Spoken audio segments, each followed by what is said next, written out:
Not every quiet stretch before the draft means calm. Sometimes it means pressure building, expectations climbing, and that feeling that the Chargers are hitting a point where every decision can push this team forward or slam the brakes on a huge opportunity. And that is exactly what this feels like today. There's debate about the offense, board reads, a big name that could shape the future of the roster, and one uncomfortable question about who might lose ground once the rookies get here. So stay with me all the way through and drop a like, because what's building in Los Angeles does not call for distractions. It calls for real attention. This Quentin Johnston story has always bothered me because it grew way more out of outside anxiety than anything truly solid inside Los Angeles. At some point, a lot of people started acting like moving him was the obvious move, almost inevitable, when the full picture never really pointed that way. His name showed up in speculation, sure. It came up in media talk during that dead stretch between the Super Bowl and free agency. Came up in those easy conversations about rookie contracts, the fifth-year option, and the offensive coordinator change. But one thing is sounding like a logical debate name. Another thing is there actually being real movement to get him off this roster.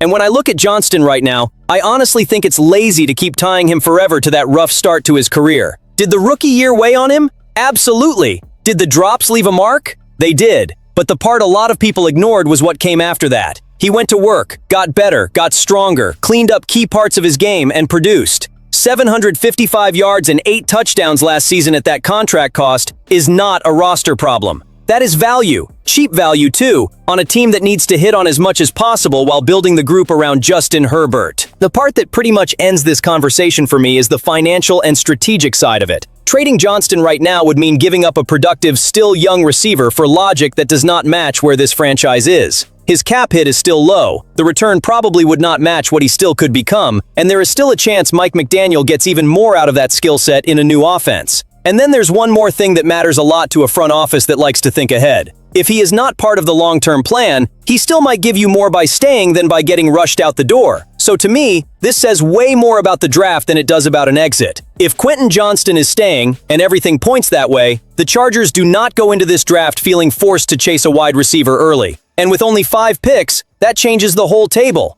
It changes priorities, changes urgency, and protects Los Angeles from creating a hole for no reason in a group that already has more function than a lot of people want to admit. Now the conversation shifts to a point that, to me, hits directly at what this offense could become moving forward. Because when Chase Bisontis starts getting real first-round buzz, this is not just another case of draft hype heating up close to the date. There's an actual football reason behind it. And for the Chargers, a very specific one. If you're building an offense with Mike McDaniel's influence, mobility on the interior of the line stops being a nice detail on a scouting report and starts becoming part of how the whole idea works. Bisontis stands out because he brings strength, agility, and feel for the game in a way that fits that vision. He's not that heavy guard who just takes up space and survives contact. That's not his game. His value is different. He sees things quickly in protection, can reset himself, gets to strong angles in the run game, and moves naturally for his size. And that kind of profile matters when you're thinking about offensive tempo, a run game with more variation, and most of all giving Justin Herbert a less vulnerable interior.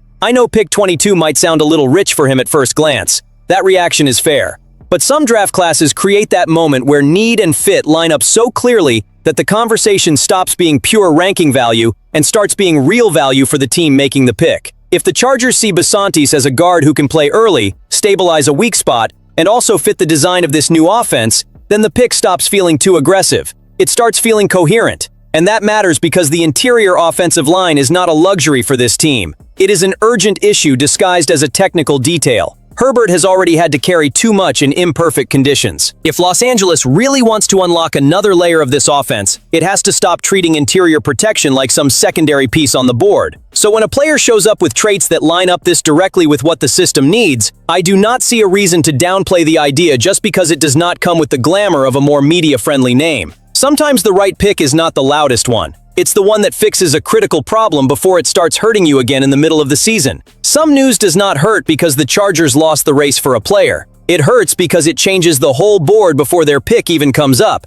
And to me, that is exactly what happens when the trade for Dexter Lawrence pushes that dream of seeing Olaivavega Ioane fall to Los Angeles even farther away. It was never a comfortable scenario to begin with. It already needed the board to break your way. But now the read feels a whole lot heavier. The point here is not even whether the Chargers should have jumped into that fight. They shouldn't have. Giving up pick 10 for a 28-year-old defensive tackle would have been poorly calculated aggression, and Los Angeles is not in that kind of moment. But the problem is the ripple effect. When Cincinnati makes that move and drops Lawrence into the AFC North, that message hits teams like Baltimore in a very specific way. Suddenly, a need that was already sensitive on the interior offensive line gets even more exposed inside that division. That makes a premium guard even less likely to stay off the radar early. And then there's the Giants situation too, which might be the cruelest part for anyone still holding on to that dream. Even before this, it already felt unlikely to imagine Ioane lasting until 22. Now, with New York holding more ammo in the top 10, the fit gets even more threatening.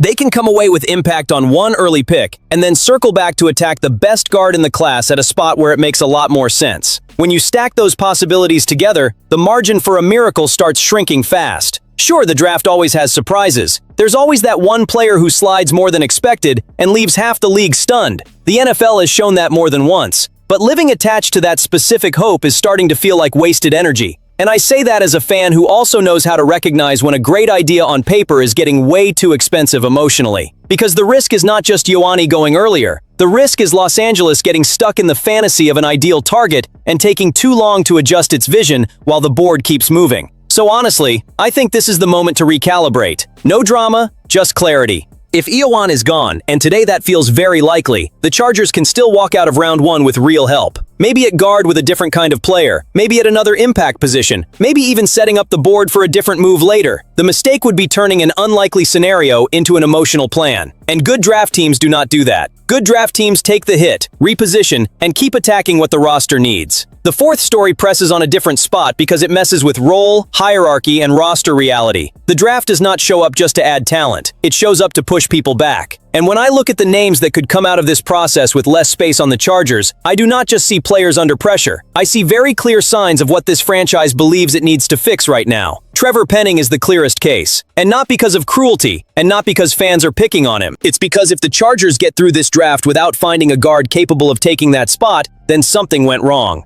Penning is in this conversation right now because the team still has not locked down the position the way it should. Not because he has played at a level that makes him a comfortable solution. After what Justin Herbert had to deal with in 2025, forcing another patchwork answer on the inside would be playing around with too serious of a problem. Darius Davis falls into a different category, but the pressure is there too. When the team brings in someone like Keaton Mitchell and still looks at a draft that could offer returners with more explosion or more two-way utility, the math starts getting tight. Davis is not protected by a big offensive contribution right now, so his role depends heavily on him still being clearly useful in the return game. And when that performance starts to wobble, the margin disappears fast. On a competitive roster, a specialist who is not truly tilting the field starts living dangerously. And then comes Scott Matlock, maybe the most symbolic case on this whole list, because he became a likable figure, earned love from the fan base, tried to reinvent himself, and was willing to do a little bit of everything. But the NFL does not hand out roster spots based on sympathy. Alec Ingold already changes the logic on the offensive side, and any new addition on the defensive line squeezes space even tighter on the other side. When a player turns into an emergency option at multiple spots, that can sound versatile in theory, but it can also sound like someone who still has not locked down a real role. That is why this whole block, to me, says less about who gets squeezed and more about how cold the Chargers need to be if they want to make a real jump. Because a roster that wants to compete for real does not protect old roles out of habit. It makes room for a better answer when that answer shows up. So I want to hear from you straight up. If this draft brings the upgrade this team needs, which one of these cases would you be ready to see lose ground without hesitating? Trevor Penning, Darius Davis, or Scott Matlock? Because that answer says a lot about where each fan sees the real urgency on this roster. At the end of it all, what these stories leave hanging is not empty doubt. It's a very clear picture of where the Chargers are right now. This team needs to protect value on the roster, fix the interior line, react fast when the board shifts, and have the guts to shake up the hierarchy if that raises the level of the group. That is serious team building. That is a franchise trying to turn talent into real momentum around Justin Herbert. And I look at this moment feeling like Los Angeles is close to separating hype from real progress. If this draft comes in strong, the whole conversation changes levels fast. Subscribe to the channel and stay with me for every next step. To me, the core point here is simple. The Chargers have reached a moment where a good draft is not a luxury. It's a competitive obligation. Holding on to value with Quentin Johnston, reinforcing the interior line, not locking into one single board scenario, and accepting tough roster changes are all part of the same challenge. I think Los Angeles is closer to taking a jump than a lot of people want to admit, but that depends on firm decisions right now, not later. If this draft delivers the right pieces in the right spots, this team changes fast. Subscribe to the channel and stick with me.